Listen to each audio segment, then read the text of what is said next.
Chapter 25 of the Adventures of Tom Sawyer by Mark Twain.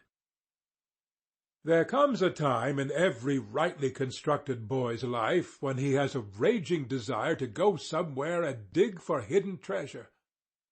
This desire suddenly came upon Tom one day. He sallied out to find Joe Harper, but failed of success. Next he sought Ben Rogers. He had gone fishing. Presently he stumbled upon Huck Finn, the red-handed. Huck would answer. Tom took him to a private place and opened the matter to him confidentially. Huck was willing. Huck was always willing to take a hand in any enterprise that offered entertainment and required no capital, for he had a troublesome superabundance of that sort of time which is not money. "Where'll we dig?" said Huck. "Oh, most anywhere." "Why, is it hid all around?" "No, indeed it ain't. It's hid in mighty particular places, Huck. Sometimes on islands, sometimes in rotten chests under the end of a limb of an old dead tree, just where the shadow falls at midnight, but mostly under the floor in haunted houses." "Who hides it?" "Why, robbers, of course. Who'd you reckon, Sunday school superintendents?" "I don't know. If 'twas mine, I wouldn't hide it. I'd spend it and have a good time." "So would I. But robbers don't do that way. They always hide it and leave it there." "Don't they come after it any more?" "No, they think they will, but they generally forget the marks, or else they die. Anyway, it lays there a long time and gets rusty, and by and by somebody finds an old yellow paper that tells how to find the marks, a paper that's got to be ciphered over about a week, because it's mostly science and hieroglyphics." Which? "Hieroglyphics. Pictures and things, you know, that don't seem to mean anything." "Have you got one of them papers, Tom?" "No." "Well then, how are you going to find the marks?" "I don't want any marks. They always bury it under a haunted house or on an island, or under a dead tree that's got one limb sticking out. Well, we tried Jackson's Island a little, and we can try it again sometime. And there's the old haunted house up the Stillhouse branch, and there's lots of dead limb trees, dead loads of 'em." "Is it under all of them?" "How you talk! No." "Then how you going to know which one to go for?" "Go for all of 'em." "Why, Tom, it'll take all summer." "Well, what of that? Suppose you find a brass pot with $100 in it, all rusty and gray, or a rotten chest full of diamonds. How's that?" Huck's eyes glowed. "That's bully. Plenty bully enough for me. Just you gimme the $100, and I won't want no diamonds." "All right, but I bet you I ain't going to throw off on diamonds. Some of 'em's worth $20 apiece. There ain't any hardly but's worth 6 bits or $1. "No, is that so?" "Certainly. Anybody'll tell you so. Hain't you ever seen one, Huck?" "Not as I remember." "Old kings have slathers of 'em." "Well, I don't know no kings, Tom." "I reckon you don't. But if you was to go to Europe, you'd see a raft of 'em hopping around." "Do they hop?" "Hop? Your granny, no." "Well, what did you say they did for?" "Shucks, I only meant you'd see 'em, not hopping, of course. What do they want to hop for? But I mean you just see 'em, scattered around, you know, in a kind of a general way, like that old humpback Richard." "Richard? What's his other name?" "He didn't have any other name. Kings don't have any but a given name."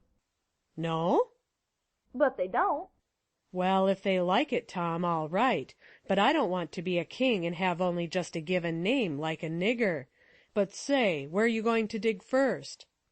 "Well, I don't know. Suppose we tackle that old dead limb tree on the hill t'other side of Stillhouse branch." "I'm agreed." So they got a crippled pick and a shovel, and set out on their 3-mile tramp.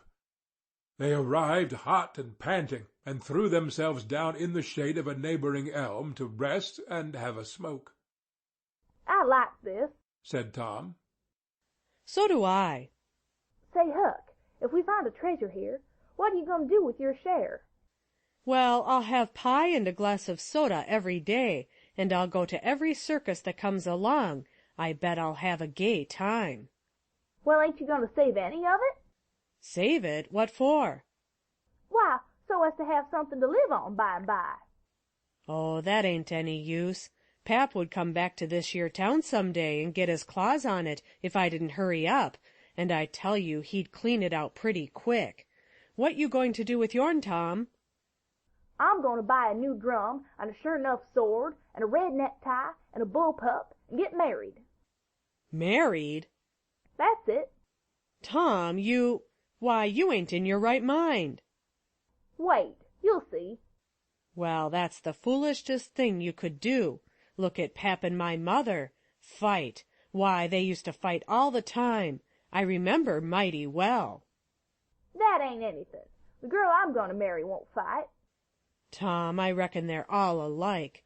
They'll all comb a body. Now, you better think about this a while. I tell you, you better. What's the name of the gal? It ain't a gal at all. It's a girl. It's all the same, I reckon. Some says gal, some says girl. Both's right, like enough. Anyway, what's her name, Tom? I'll tell you sometime. Not now. All right, that'll do. Only if you get married, I'll be more lonesomer than ever. No, you won't. You'll come and live with me. Now stir out of this and we'll go to digging. They worked and sweated for half an hour. No result. They toiled another half hour. Still no result. Huck said, Do they always bury it as deep as this? Sometimes. Not always. Not generally. I reckon we haven't got the right place. So they chose a new spot and began again. The labor dragged a little, but still they made progress. They pegged away in silence for some time. Finally, Huck leaned on his shovel, swabbed the beaded drops from his brow with his sleeve, and said, Where are you going to dig next after we get this one? I reckon maybe we'll tackle the old tree that's over yonder on Cardiff Hill back of the widow's. I reckon that'll be a good one. But won't the widow take it away from us, Tom? It's on her land. She'd take it away. Maybe she'd like to try it once. Whoever finds one of these hid treasures, it belongs to him. It don't make any difference whose land it's on. That was satisfactory. The work went on. By and by, Huck said, Blame it, we must be in the wrong place again. What do you think? It's mighty curious, Huck. I don't understand it. Sometimes witches interfere. I reckon maybe that's what's the trouble now. Shucks, witches ain't got no power in the daytime. Well, that's so. I didn't think of that.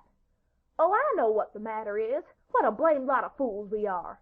You got to find out where the shadow of the limb falls at midnight, and that's where you dig. Then consound it, we've fooled away all this work for nothing. Now, hang it all, we've got to come back in the night. It's an awful long way. Can you get out? I bet I will. We've got to do it tonight, too, because if somebody sees these holes, they'll know in a minute what's here, and they'll go for it. Well, I'll come around and meow tonight. All right, let's hide the tools in the bushes. The boys were there that night about the appointed time. They sat in the shadow waiting. It was a lonely place, and an hour made solemn by old traditions. Spirits whispered in the rustling leaves, ghosts lurked in the murky nooks. The deep baying of a hound floated up out of the distance. An owl answered with his sepulchral note. The boys were subdued by these solemnities, and talked little. By and by they judged that 12 had come. They marked where the shadow fell, and began to dig. Their hopes commenced to rise, their interest grew stronger, and their industry kept pace with it. The hole deepened, and still deepened, but every time their hearts jumped to hear the pick strike upon something, they only suffered a new disappointment. It was only a stone or a chunk. At last Tom said, It ain't any use, Huck. We're wrong again. Well, but we can't be wrong. We spotted the shatter to a dot. I know it, but then there's another thing. What's that? Why, we only guessed at the time. Like enough it was too late or too early. Huck dropped his shovel. That's it, said he. That's the very trouble. We've got to give this one up. We can't ever tell the right time, and besides, this kind of thing's too awful, here this time of night, with witches and ghosts a-fluttering around so. I feel as if something's behind me all the time, and I'm afeard to turn around, 'cause maybe there's others in front a-waiting for a chance.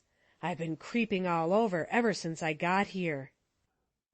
Well, I've been pretty much so too, Huck. They most always put in a dead man when they bury a treasure under a tree to look out for it. Lordy. Yes, they do. I've always heard that. Tom, I don't like to fool around much where there's dead people. A body's bound to get into trouble with 'em, sure. I don't like to stir 'em up either. Suppose this one here was to stick his skull out and say something. Don't, Tom. It's awful. Well, it just is, Huck. I don't feel comfortable a bit. Say, Tom, let's give this place up and try somewheres else. All right, I reckon we better. What'll it be? Tom considered a while, then said, The haunted house, that's it. Blame it, I don't like haunted houses, Tom. Why, they're a darn sight worse'n dead people. Dead people might talk, maybe, but they don't come sliding around in a shroud when you ain't noticing, and peep over your shoulder all of a sudden, and grit their teeth the way a ghost does. I couldn't stand such a thing as that, Tom. Nobody could. Yes, but Huck, ghosts don't travel round only at night. They won't hinder us from digging there in the daytime. Well, that's so. But you know mighty well people don't go about that haunted house in the day nor the night. Well, that's mostly because they don't like to go where a man's been murdered anyway. But nothing's ever been seen round that house except in the night. Just some blue lights slipping by the windows, no regular ghosts. Well, where you see one of them blue lights flickering around, Tom, you can bet there's a ghost mighty close behind it. It stands to reason, because you know that they don't anybody but ghosts use 'em. Yes, that's so. But anyway, they don't come round in the daytime, so what's the use of our being afeard? Well, all right. We'll tackle the haunted house if you say so, but I reckon it's taking chances. They had started down the hill by this time. There, in the middle of the moonlit valley below them, stood the haunted house, utterly isolated, its fences gone long ago, rank weeds smothering the very doorsteps, the chimney crumbled to ruin, the window sashes vacant, a corner of the roof caved in. The boys gazed a while, half expecting to see a blue light flit past a window. Then, talking in a low tone, as befitted the time and the circumstances, they struck far off to the right to give the haunted house a wide berth, and took their way homeward through the woods that adorned the rearward side of Cardiff Hill. End of chapter 25.